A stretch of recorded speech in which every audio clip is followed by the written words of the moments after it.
দর্শক, গতকালকেই human rights watch সহ 6টি আন্তর্জাতিক মানবাধিকার সংগঠন থেকে বাংলাদেশ সরকারের কাছে যে চিঠি দেয়া হয়েছে এবং খোলা চিঠি হিউম্যান রাইটস ওয়াচের ওয়েবসাইটে প্রকাশ করা হয়েছে, সেই চিঠিতে আমরা অনেক কিছু দেখেছি।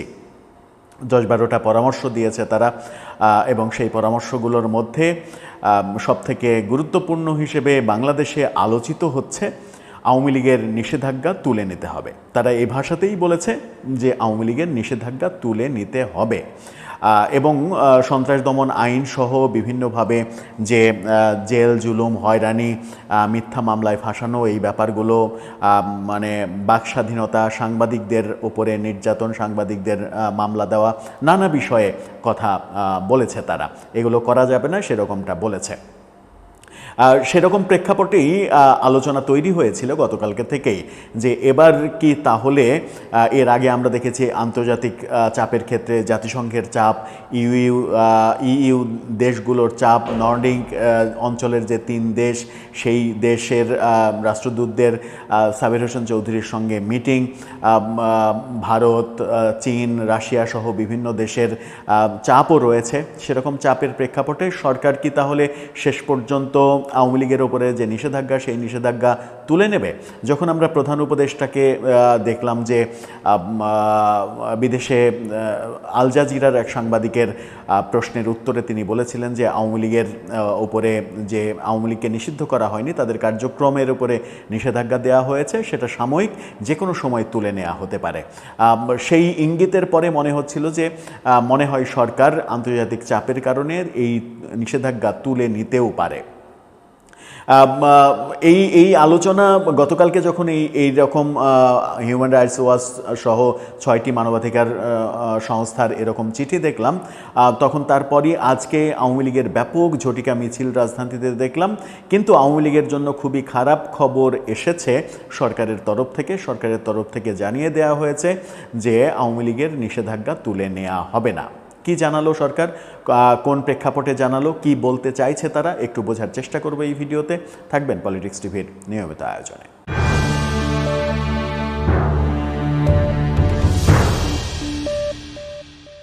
দর্শক, বলছিলাম আন্তর্জাতিক মানবাধিকার সংস্থাগুলোর 6টি তাদের সর্বশেষ যে চিঠি, সেই চিঠি অনুযায়ী মনে হচ্ছিল যে সরকার বোধহয় একটু বেকায়দায় পড়ে যাবে, আওয়ামী লীগের নিষেধাজ্ঞা তুলে নেবে এবং আগামীতে ইনক্লুসিভ নির্বাচনের যে কথা হচ্ছে, আজকে আওয়ামী লীগের ব্যাপক ঝটিকা মিছিল এবং বিএনপির নেতাদের জরুরি ভিত্তিতে যমুনাতে ডেকে নেয়া, তাদের সঙ্গে মিটিং করা, এরকম প্রেক্ষাপটে মনে হচ্ছিল যে আবারও বোধহয় কোনো সংকট তৈরি হচ্ছে।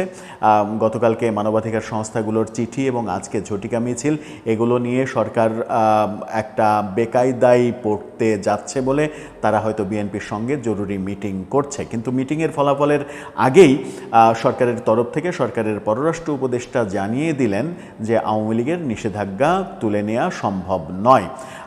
আমি নিশ্চিত নই যে এটাই সরকারের অবস্থান কিনা, নাকি পররাষ্ট্র উপদেষ্টার অবস্থান, সেটা মানে নিশ্চিত করে বলা যাচ্ছে না। কারণ সরকারের বিভিন্ন উপদেষ্টারা তো বিভিন্ন সময় বিভিন্ন কথা বলেন, মন গড়া কথাও কখনো কখনো বলেন। এই যেমন পররাষ্ট্র উপদেষ্টাই আসিফ মাহমুদ সজীব ভুঁইয়ার ভারতের সঙ্গে 10 চুক্তি বাতিল এবং কয়েকটি চুক্তি বাতিলের বিবেচনা চলছে, এরকম ফেসবুক পোস্ট যখন ভাইরাল হলো, এরকমটা তিনি যখন জানিয়ে দিয়েছিলেন, তখন আজকে পররাষ্ট্র উপদেষ্টা বলেছিলেন না, এই ধরনের কোনো চুক্তিই নেই ভারতের সঙ্গে, একটি মাত্র চুক্তির আংশিক বাতিল হয়েছে, এরকমটা তিনি বলেছিলেন।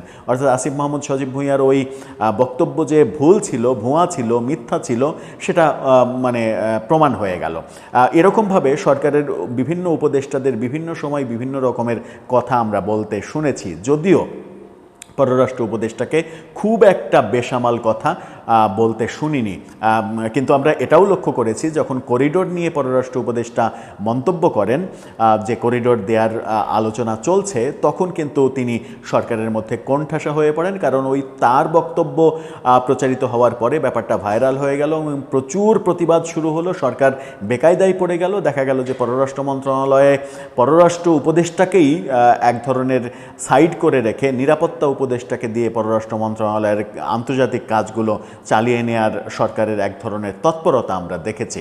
সেই কারণেই একটা শঙ্কা থাকতেই পারে যে বক্তব্যটা তার নাকি সরকারের। তিনি কি বলছেন, একাত্তর টেলিভিশন এটাকে নিয়ে নিউজ করেছে।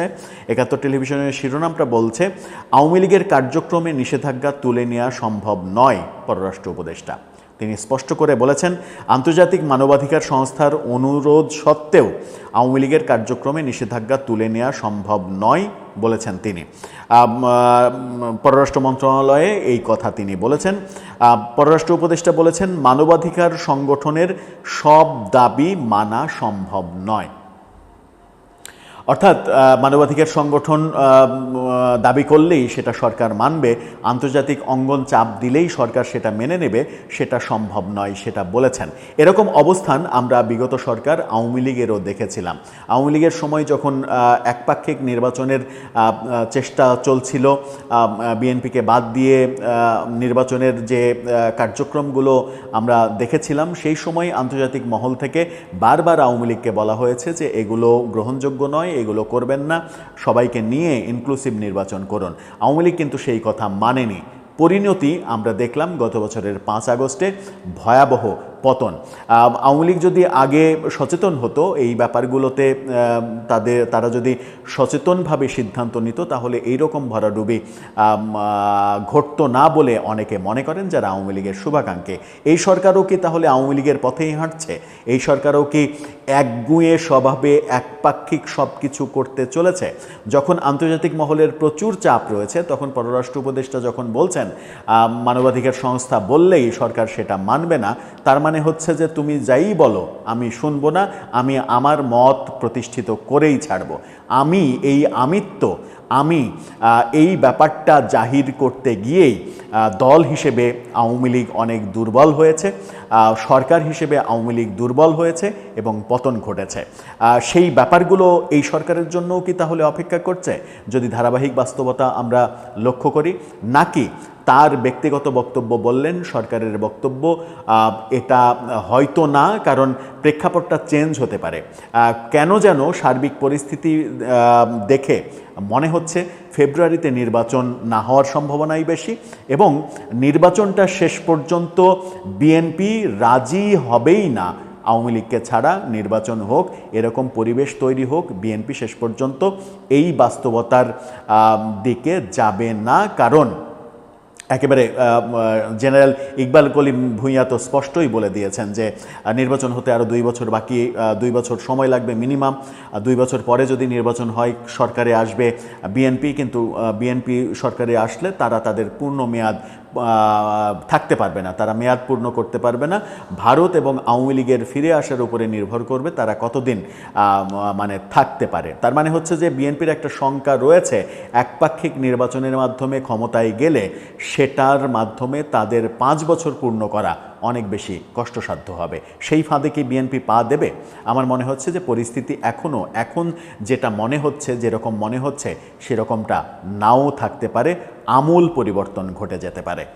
দর্শক, এ ব্যাপারে আপনার মন্তব্য কি, আপনার ভাবনা কি, কি হতে পারে? আপনার মতামত জানিয়ে লিখতে পারেন আমাদের কমেন্ট বক্সে।